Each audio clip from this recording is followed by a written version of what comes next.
You may be seated.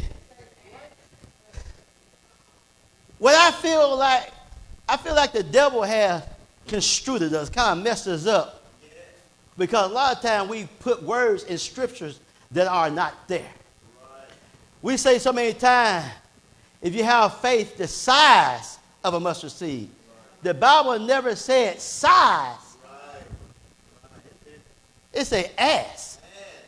Meaning the mustard seed is small, but it got great faith. Right. See, every time I read the Bible, when Jesus talked about little faith, he said wicked, no good. He talks about people with little faith. But we want to make people think it's okay to have a little faith. Okay, y'all understand what I'm saying. See, but the devil and God so mixed up that we think just a little faith is good enough. Right.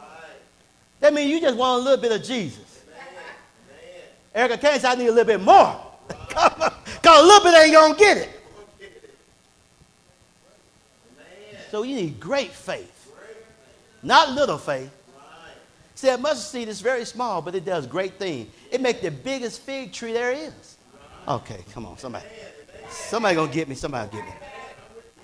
But I want to start off kind of where I left off at last week. This is kind of part 2 of last week with the faith, you know.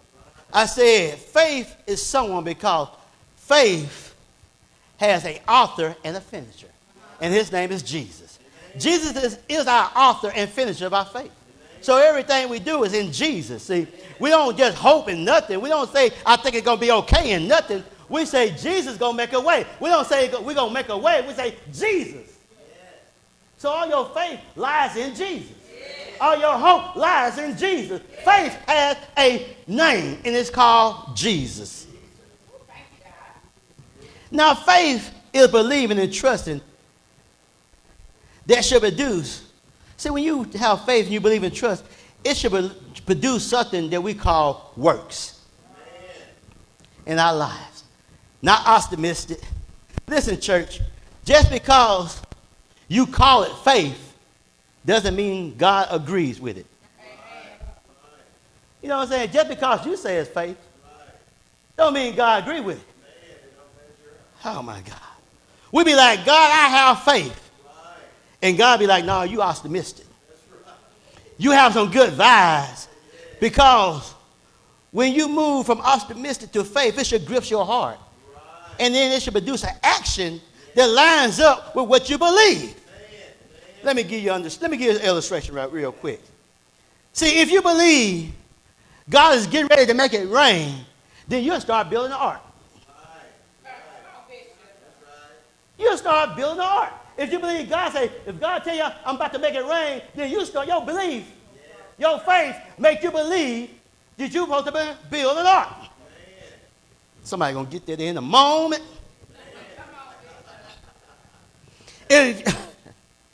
Oh man, if you believe God is getting ready to do some great things in your future, then you'll start doing things in your present that lines up with what you believe. How many times God has told you he get ready to do some things in your life, but you don't line up with it? You don't line up with what God is telling you in order for you to attain those great things in your life. Church, did you know that God is trying to use your behavior as a mirror to show you your faith? See, when you look in this mirror, every time I move, it shows me my moves, don't it? I look in this mirror, anything I do is a reflection, right? When your belief is a reflection of your faith. Your belief is a reflection of your faith. Because if God tell you to step out on faith and you stand still, afraid of the syndrome of what's going to happen next, it's a reflection of your faith, of your belief. Because you don't believe in what God is saying. So God tell you, step on out there, and you stand still.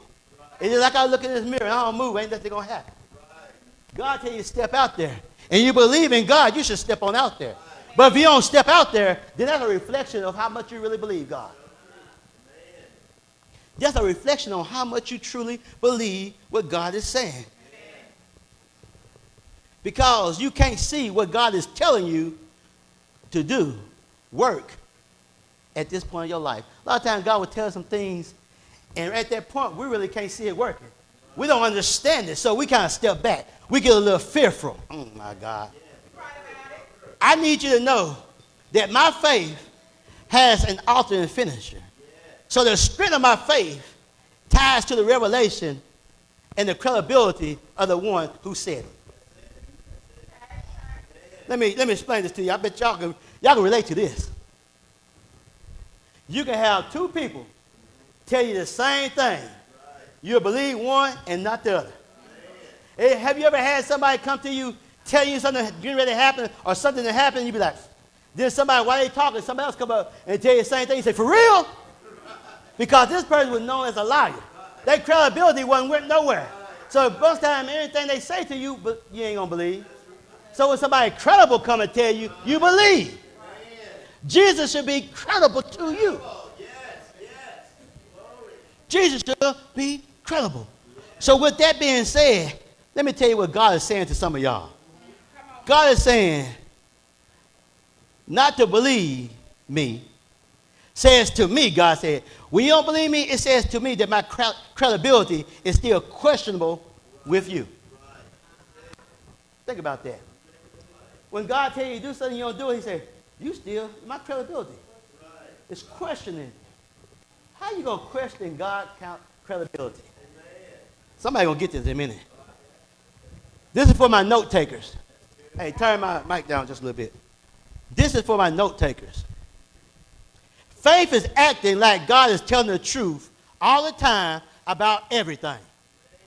Faith is acting like God is telling the truth all the time about everything. That's what faith is. I don't care what he say. You better act like he's telling the truth. God is telling the truth about everything. God is telling the truth about your body. God is telling the truth about your mind. God is telling the truth about your situation. See, God was telling the truth when he said in Isaiah, no weapon formed against thee shall prosper. God was telling the truth. He was telling the truth when he said the second part. Every tongue that rises up against thee shall be condemned in judgment. He was telling the truth. God don't need you to prove his word. He don't even need you to prove what he said about you. If he called you something, then that's what you are. If God called you something, then that's what you are. He don't need you to try to go out and prove what he called you. He don't. Because Romans tells us in Romans 8:30, whom he called, them he will justify. And whom he justified. That's why I say, if God be for us, who can be against us? So I got a question to ask. How can you say you have a heart filled with faith and not have a mouth filled with worship?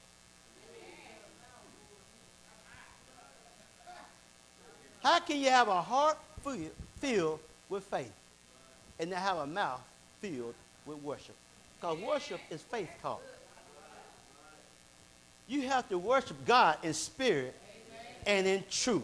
So if you truthfully have faith in your heart, then you truthfully have worship in your mouth. Somebody going to get this in a minute. So I know people talk different languages. You know, at work we got the Hondurans, they talk Spanish. And you got people that talk French. You know, we got all these different things that people talk all the time. But a Christian needs to be speaking worship. Worship is the language of faith. I believe that you're worship saying, I believe that you tell the truth all the time about everything, God. We all have faith. The Bible says in Romans 12:3, God has given every man the measure of faith, meaning that we all are able to understand who and what God has done in our life. You're able to measure what God has done in your life. Okay. See, I always read that thing because I took the words. Sometimes when we read too quick. And I always say, God has given every man faith, a measure of faith. It don't say that. It says God. It says every man the measure of faith. That means you're able to measure what God has done in your life. And this is what we see in our text today. It's how this Roman soldier measured his faith of Jesus. See, when he came to Jesus, he said, my servant's at home, paralyzed and suffering. He's tormented. He's sick. He's in pain. Now, this Roman soldier that came to Jesus, he had influence and affluence. He had both. See, some people just got influence. They ain't got no affluence. It takes money to have affluence. There's a difference. Do you know that people got a lot of money when you get around them, you act different? Because they affluence. Oh. Now, you know, I'm just going to say this. Some women with children, when they got to get their taxes, they boyfriend, they got act different because they got affluence now. They don't go to the store at all. You get them taxes, they hold your hand. Walking down Walmart, hand in hand. After them taxes come on, they at home playing your son, your daughter PlayStation while you out shopping. Okay. Y'all know I'm telling the truth. I mean, they be loving up. That's all happy. And then she be like, what you want? Affluence. That juggle go act right for a few weeks. That's affluence. Most of us don't have affluence. We just have influence. They mean sometimes the things we do can help change their character, their behavior. Okay. Their development. But I'm just saying, people act different. But he had both. He had both. But he couldn't address this issue. See, this issue was a revelation of his limitation. Church, did you know that God would set up limitations that would give you a situation, that would give you a revelation of who God is, letting you know that you can't do everything on your own? Sometimes God sets a situation up in your life that causes a limitation, that you're not able to do it, to let you know that you can't do everything on your own. The Bible says I can do all things through Christ Jesus who strengthened me. You got to realize you can't do everything on your own. This is why when you're trying to make things happen, God's not going to let it happen.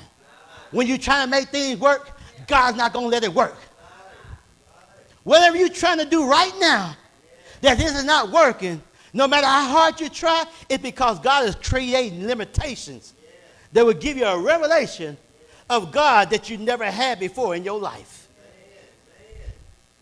But God isn't allowing it to work out because he wants to show you who he is and what he can do. So we must do like the Roman soldier did. We must tell Jesus about our limitations. So God can give us a revelation of him that we never had before. See, right now you might be trying to do some things. It don't seem like it's working out.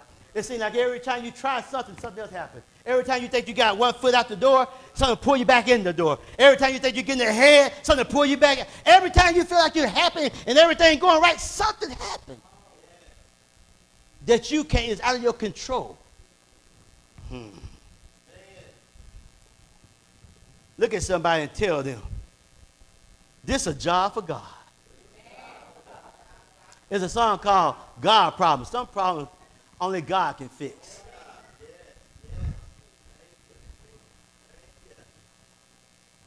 Because there's going to be some problems that come along in your life that only God can fix.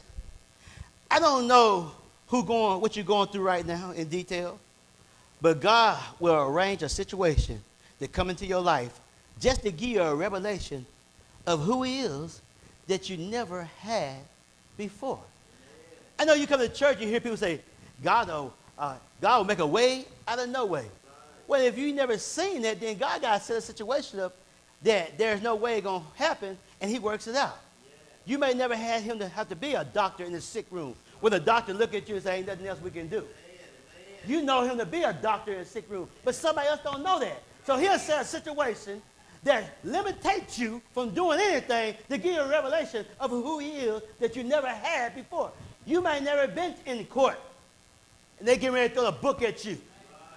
And they say, he'll show up in the courtroom. He'll be a lawyer for you. He's your advocate. I'm telling you. So a lot of times you're going through it not because you did something wrong, it's because God's trying to show you who he is that you didn't know before. You know why? Because once you get a revelation of something, once you learn something like that, you can't forget it. You can't unlearn it. Once you know God's a healer, you always going to know he's a healer. So when you get sick, or somebody gets sick, you say, God can heal that. By his stripes, I ain't healed. Oh, my God. So you'll begin to quote scriptures. How he raised the dead. How he made the lamb walk. How he made the deaf hear. How he made the blind see. See, once you learn what God can do, you can't forget it. Oh, my God. Once you see him make a way out of no way, you can't forget it. So when you get down and out, and if he don't do it, you know he's able. See, sometimes he don't have to do it. He just wants you to know that he's able. Look at somebody and say, I know he's able. He's able. He's able. See, and when you get to know so much about him, then you can go back to down deep Mississippi talk. They say down there, I know too much about him that you can't make me doubt him. When you know too much about, when you know that you know, no matter what, when you know that you know, no matter what nobody say.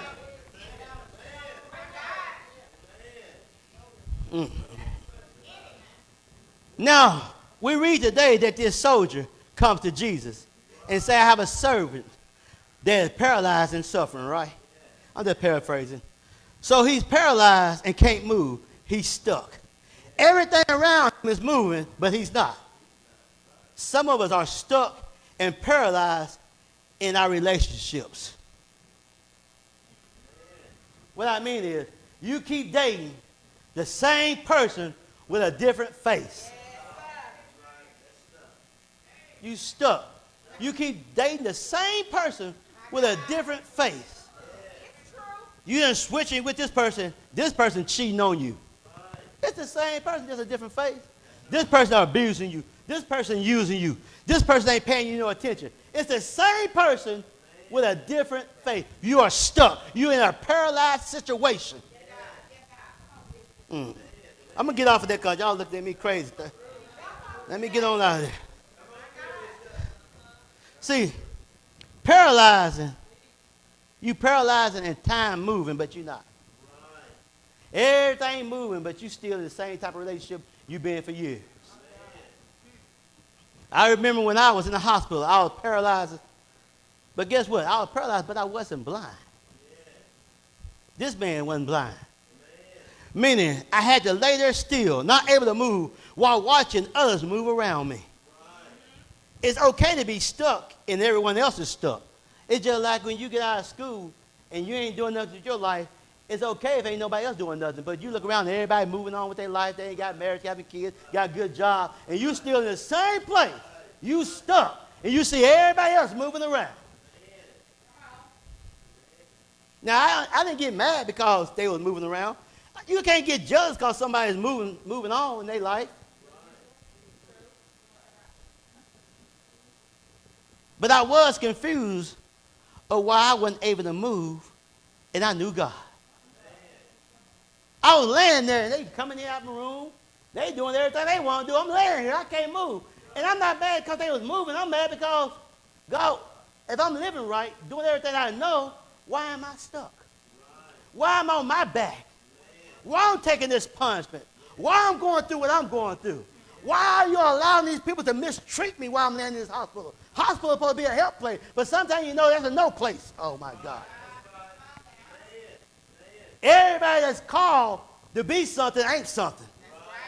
You got people called to be doctors, ain't no good doctors. You got people called to be preachers, ain't no good preachers. You got people called to be lawyers, ain't no good lawyers. I'm telling you, because you call yourself something, don't mean that you. Oh my God. Okay. I'm telling you. The Bible says call, some of them just went. Some of them are called, but they don't get the training they need to be with it. They step out too early. Oh, okay.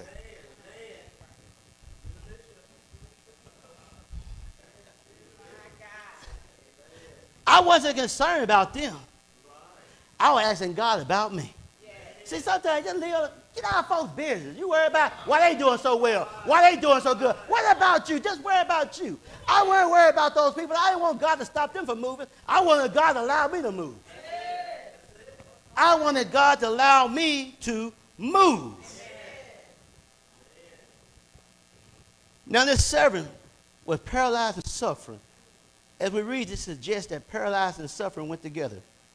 Meaning that I can't ease the pain of suffering until I fix the stuckness. Did you know that some of our problems are secondary and primary problems? If you don't fix the root cause, then a secondary problem will continue to happen, right? Like the woman with the issue of blood, right? See, this woman had an issue of blood, right? And the Bible says she spent all that she had. Okay. I know y'all know that story. So it's safe to say her finances were her secondary problem. So until she fixed the primary problem, the secondary problem would never be fixed. You know what I mean by that? The only reason she really came to Jesus because of the secondary problem. Because she had spent all her money. Well, I mean, let me explain this to somebody because some of us doing the same thing right now. Long as she had money to go to the doctor, she didn't come to Jesus, did she? I'm just being honest with her. It said after she spent all that she had. Some of us still spending. It may not be money, but we still spending. We ain't came to Jesus by our problem yet. We still spending. And see, if she didn't fix the root cause, which was her issue of blood, right? Every time she got some money, she's going to spend it on the root cause. Think about what I'm just saying. Every dime she got went on her sickness. So until she fixed the root cause, which is the issue of blood, then a secondary problem is going to continue to happen.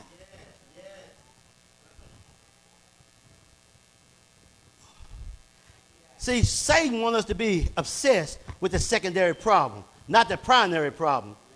And so what confuses us, what is so confusing about coming to God, church, I need y'all to get this right here. The devil makes us obsessed with the secondary problem, not the primary problem. So when you come to God, You come for the secondary problem, not the primary problem. You see what I'm saying?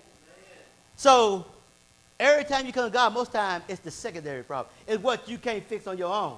And you ain't worried about the root cause. So if God would give her money, she would just left and went right back to the doctors. If God would have healed him of his paralysis, he still had pain. Because he didn't come until he had pain with it. Because when you paralyze, there's no pain. So is there something else going on? Okay. I'm going to get to what I'm talking about in a minute. Like the servant was paralyzed, which doesn't mean pain, but suffering. So he came to God for the suffering because of the secondary thing that is often affecting you the most. What confuses us, now this is what I said, it confuses us come to God. What confuses us is because God works on the primary first. That's what confuses us. I'm just going to break it down to you in a few seconds. Let me help somebody out. This right here is going to help somebody. I don't know who it's going to help out, but it's going to help somebody. Listen carefully right here. It's like when you go to the doctor for one thing, but it looks like they're working on everything else except for what you went in there for. Because they try to find out the root problem. You were there because you was hurting about this right here, but something over here made that hurt. So they try to find out what's causing you to hurt. And so they working on the root cause, but you mad because they ain't working on what you went in there for. And then what God do? God work on the primary problem, the root cause. You came to him for the secondary thing, but God, oh my God. That's why Peter tells us, after you have suffered a little while, God will restore you, strengthen you, can establish you, and send you on your way. So God is telling somebody today, you are going to have to hurt a little while, so you don't have to hurt a long while. So you're going to have to deal. So God said, I don't have to deal with this primary problem. I don't have to deal with the root cause of your problems. I know you want me to fix what's hurting you right now real quick. I know you came to me because you got headaches and you got stomach aches and you got back aches, you got neck aches, you got all these aches. But God said, I'm dealing with the primary problem, so all these aches will go away and you won't have to worry about that no more.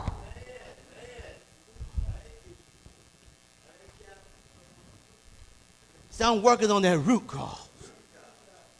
Because if I don't work on that root cause, if I don't work on the primary cause that you're dealing with, you'll have a season over and over that you keep dealing with this thing over and over again. See, this paralyzed man was paralyzed and in pain. And Jesus said to the soldier, will I come and heal him? And you know what that man said? He said, no, I'm not worried. That's what he said. He said, no.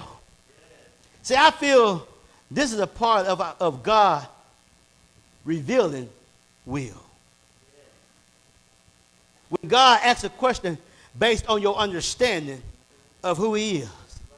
Y'all remember the Bible when he asked the disciples, who do men say I am? And they got the name of everybody else. But Peter said, you are the Christ, the Son of the living God.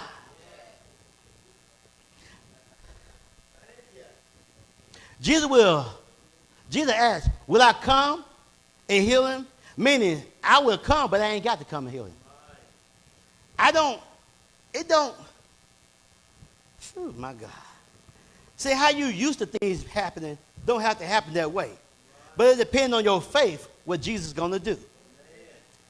It's saying, God, I have a problem, and God is saying, do you want me to do something about it? Because God knows that some of us in here just want attention. Let me explain something to you real quick. Some people don't want no help, they just want attention. See, that's why if you're a realist, you like me, people that I hang with get upset with me a lot because they come to me and I, do you want help or do you just want to talk?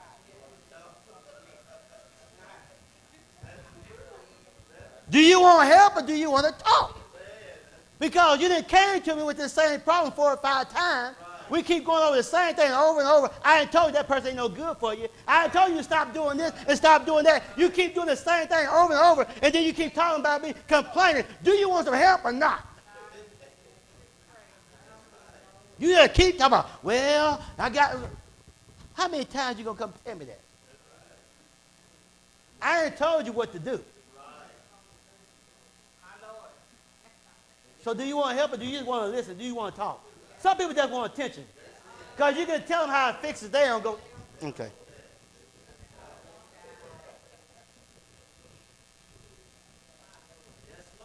Jesus said, will I come to healing? And the man said no. See, a lot of times, people who go to church Sunday after Sunday think they deserve something. See, because we come to church, we think we deserve God's blessing. But the Centron, the army man, knew he didn't deserve nothing. He knew he needed grace. We come to church and we feel like we're entitled. We're entitled. We get mad when people are doing good, but they don't even go to church. Because we think we deserve everything that's good.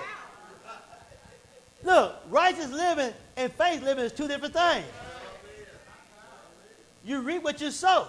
You reaping good things, you're going to get good things. That don't mean you're going to heaven because you're getting good things. Righteous living is his only reward. See, because you live righteous means you don't lie, that means your reputation is going to get built. Some things happen because you are trustful. People can trust you, so some people give you things and things happen in your life because you live righteous. Faith is a whole nother thing. If you come to church because you want to be blessed, then you come to church for the wrong reason. Oh, okay. Let me move on. No, I'm going to move on. I'm going to move on. Let me show you something.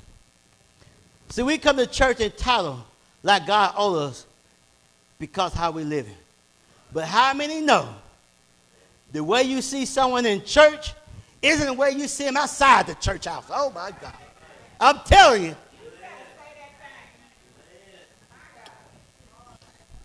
This is probably why that man said, no, you don't need to come to my house. I'm just saying. Because he was no Jew. He was a Roman. Some people, the respect, they tell you, nah, don't come by the house. Because they know you don't need to come by there. But you got nosy folks. I'm coming by anyway. So then when you see something mess your eyes up, now you want to run and talk, they told you not to come by. Now you stepped into that den yourself. Don't go run your mouth what you done seen when they told you not to come over. Oh, you talking about so-and-so drinking and got all kinds of stuff on their wall. He told you not to come over. Now you want to put these people business in the street. They told you to pray right now. Well, I can come by and pray. No, I don't need you coming by. Did I ask you at my house to pray? I asked you here to pray for me. Pray for me now. Well, I can come by a little later. No, you can't come by a little later. All right, let me get off of that. Y'all know, man, okay, let me move on. This man, know what this man said in verse 9? Put verse 9 up there. This man said, I'm a man under authority, having soldiers under me. I tell them what to do and they going to do it. I just paraphrased it. And he said, I know. Well, I'm saying, he was saying, I know the power of your word, Jesus. Yeah. Other people might need you to come to their house because that's their faith. Right. But I know if you just speak a word, then it's done. Right. Now, remember, this man wasn't no Jew, as I said earlier. Right. He only heard about Jesus, which... See, he heard what Jesus had done. Like he probably heard about the one with the issue of blood. He probably heard about him healing folks, raising folks from the dead. He probably heard about him making the blind see. So he probably heard all these things, you know. And so he had faith that. And think about it. He even heard about the one with the issue of blood. They got healed, but she didn't touch Jesus. She touched what was touching Jesus. And what about the woman that had a vexed devil? He didn't go there. But he still healed her without even going to her house. So he said, if you can do it for them, you can do it for me. You ain't got to come. Faith don't only determine what you get, but how you get it. God said, I did it that way not because it takes that, but because your faith requires that way. See, that woman with the issue of blood had already made her mind up that I got to touch the hem of his garment. And if I could just touch it, I would be made whole. That ain't how she had to get healed. He could have healed her any other kind of way. But she had made her mind up, I got to touch his hem. You ain't got to do what everybody else do to get what everybody else got. You know when you go to a job and people moving up, they're like, well, I've been here 10 years. That ain't got nothing to do with me. I ain't tell you to stay here 10 years and not move up. That's not my problem. If I'm there 10 days, they want to move me up. I'm moving up. I got favor. I got faith. I got God. So when it takes you to move up, don't take me. That's your faith, thinking that you got to do this for this. Oh, my God. Okay. Let me. Y'all, I think somebody going to get this at the wow. Ooh, Jesus. The centurion was like, I don't need you to touch nothing. Just speak the word. And I know by the time I get back home, it's going to be already done. Listen, church, God don't have to do things the way you have seen before or heard before. Just know he's able. See, I want Jesus to be like in verse 10 about my faith. See, that's how, put verse 10 up there. Everybody should want Jesus to feel this way about them. That he marveled over your faith. You don't have to marvel on what Jesus did. I want Jesus to marvel over how much faith I have in him. That's what I want. I want him to be excited about my faith. Because he said, I found no greater faith. Jesus said, I've been to this church, I've been to that church, I ain't seen nothing like it. Like last week, this man's faith was uncommon. It was different than. So let me close this thing out. So let me get ready to close it out. I'll close out with a few types of faith that we have. So y'all can these for your note takers. The first faith that you might have, I ain't saying you got these faith. I'm saying you might have this faith. You might have what is called spoiled faith. Anybody know what spoiled faith is? Let me tell you what it is. See, spoiled faith is when a disappointment of what happened in your past stop your belief about what can happen in your future.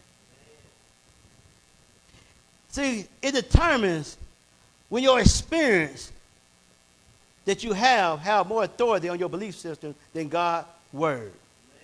It's when you, it's just, okay, let me give you a good example. It was somebody that's praying so hard for somebody to live. And they praying, they got all their faith that God going to raise this person back up. God going to heal this person. God going to do it for this person. And they don't. Some people's faith gets spoiled. They stop believing. Some people stop believing because God didn't raise who they thought he should have raised up. They say, I'm a strong believer. I believe in you, God. I trust God. And they didn't put everything they had in this person raising back up. And when they don't raise up, their faith gets spoiled. David had that same problem. But when David's son was dying, he prayed for 7 days. Fasted. And when he got up, he was stronger than he was when he went down. Because you got to know God is able. Even if he don't do it, he's still able. Your faith is in who he is, not what he does. You got to remember, your faith is in Jesus, not what he do for you, but what he's able to do. And what he already done for you. See, if he ain't did nothing else, I know some people don't like this, he done done enough. Because he didn't give you a way to make it to heaven.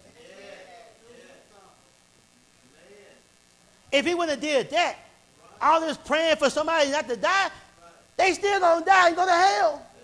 Think about it. If he didn't do that first part, raise up from the dead to give you a chance to make it to heaven, what good is it going to do if this person don't die? You're still going to hell. Okay. Let me move on to the next faith. The next faith is called saving faith. I done read into a person like this before. A few people. Saving faith. They believe God can save them and put them in heaven, but they don't believe God can change their situation on earth. Some people feel like they're content with everything they got going on right here. They just content with what's going on right here. Saving faith. All they want to do is make it in. They don't care. They can they can go through their whole life on earth. As long as they make it in. They don't pray for God to change anything. They say, I'm content. They get stuck when Paul say, I'm content at all things. I didn't had much and had little. I was hungry and I was full. But what I have, I am content. And so whatever they got right now, they're content with. Whatever they go through, they're happy with it. They just worry about God. Say, well, God can still save me to go to heaven. I know I'm going through right now, but I can still save in faith. Then we got my favorite one. This is me. This me here. It's not a good thing, but it's me. I ain't saying I'm good. I get stuck in this faith all the time. It's called safe faith. This is my category. If you want to look at safe faith, look at me. Because a lot of times, my faith is only in what I feel like I'm able to accomplish. What I'm able to do. I pray and ask God for help, but it's only for help for what things I know I probably can do already. If I know I can get this building, if I know I can pay this rent, if I know I can get this job, if I know I can finish this, if I know I'm able to do this, I can know I can go out here and work on this car and fix it. I got faith in God that I can fix it because I think I already feel like I can. Safe faith. Safe faith. And see, safe faith produces safe goals. So you start making goals that are safe in your life. And I got a little demonstration up here. Put this up on here. The first thing, you know, what happened is that, in other words, what safe faith do, it allows you to bring the world understanding and logic into our faith. See, the world teaches us to have smart goals, right? So the first thing is the S, simple. So in safe faith, you have simple goals. Real simple goals. Goals that you can, just simple things that's not too hard. And you got faith you can do it. Then the next thing the world teaches us is to make sure you have measurable goals. So that you can measure. And so you say because you can measure, you can do it. Then the next thing, you got to have attainable goals, things that you can attain. That's the world. That's the world faith, that you can attain what you're doing. Can I get this done? Can I make this happen? I can make it happen. See, that's safe faith. Then safe faith says, make sure it's realistic. Don't step too far out there. See, come here and say, if God says step out there, you stand still, then that faith is not there. See, God wants you to step out on faith, but we don't step on faith unless we see what we're stepping on. And that's realistic. And the next thing, every time we try to do something in life, we always got to put a time to it. That's the world view. God don't have no time. What they say? He might not come when you want him, but he what? Some say, he's an on-time God. Yes, he is. Oh, on-time God. Yes, he is. They say, he may not come when you want it, but he be there right on time. He is on-time God. Oh, yes, he is. They say, you can ask the children of Israel. Oh, my God. Stuff. Oh, see, hey. And that, what is it? Mean old Pharaoh and his army. Come on, I'm telling you, boy. Say he made a highway just like that. Oh, my God, I'm telling you. But we want to put time with that. Okay, I'm going to save up for this month. I'm going to try this. If this don't happen this time. See, we always put time on God. God said, don't be putting me in no time box. You ain't I'm the timekeeper. I remember Evangelist Shanae say, how you going to tell a timekeeper how to keep time? He's the timekeeper, right? And you put a time on a timekeeper? Come on now. Don't put no time on a timekeeper. Don't put no time on timekeeper. You can take that on off. Thank you. Thank you very much. So we must have a different type of faith. We must have great faith. Different than the world faith. We got to think that the impossible is possible because everything is possible through Christ. This type of faith does not rest on your reaction to what you have experienced in life, but solely depend on the Word of God. It's a faith that doesn't work on doubt, but works beyond doubt. It's the kind of faith that say things like this right here, and I'm about to close out. It's this kind of faith to say, I walk through a Red Sea with water on both sides. It's the type of faith to say, I know I've been fishing all night. I'm a great fisherman. I've been fishing all night, and I ain't caught nothing, but at your word, God, I let down my net. That's the type of faith you gotta let down your net when you know ain't nothing out there to catch. You gotta walk through the Red Sea with water on both sides of you. You gotta walk down in the middle of the storm. When you're going through hell and high water, you gotta walk down through there like it's a highway. That's the type of faith you got to have today. The type of faith that will stand up with everything that's laying down. That's the type of faith that you need. In order to get this type of faith, you gotta learn how to meditate day and night. The Bible says meditate day and night. And number two, the biggest thing, in order for you to get this type of faith, is stop hanging around negative people. And that's a big one. Because some of y'all don't have the courage to walk away from family members that are negative. See, negativity attaches itself to your unbelief. See, we all got a little unbelief in us. And when you hang around negative people, it attaches itself to that negative stuff and make you be beliefless. And the last thing, you got to be in impartation of gifts. This is when the Holy Spirit give you something that you don't already possess. So you got, the Bible tells in Romans 1, it tells that Paul said that he's happy that he want to impartate some gifts on us. So the God partakes gifts that you need to move forward in your life. So you got to be able to be partake. You got to be open up that God can partake some gifts into your life. Romans 1 and 11 say, for I long to see you, that I might impart unto you some spiritual gift, to the end that it might be established. My God, my God. And as I close, you got to remember, the Bible says, stir up the gift that's in you. And we stop right there. But the only way you can stir up these gifts, the Bible says, by the land of hands. We never say that part, do we? We always say, stir up the gift in you. You can't stir up no gift because you're going through some things. You need somebody to lay their hands on you and pray for that gift. Oh, my God. That's the Bible. Read your Bible. So sometimes we stop in the middle of sentences and don't complete them. You got to have the whole word, not part of the word, not a piece of the word, but you need the whole word. If you're going through something, you don't need a piece of a word. You need a whole word. Amen.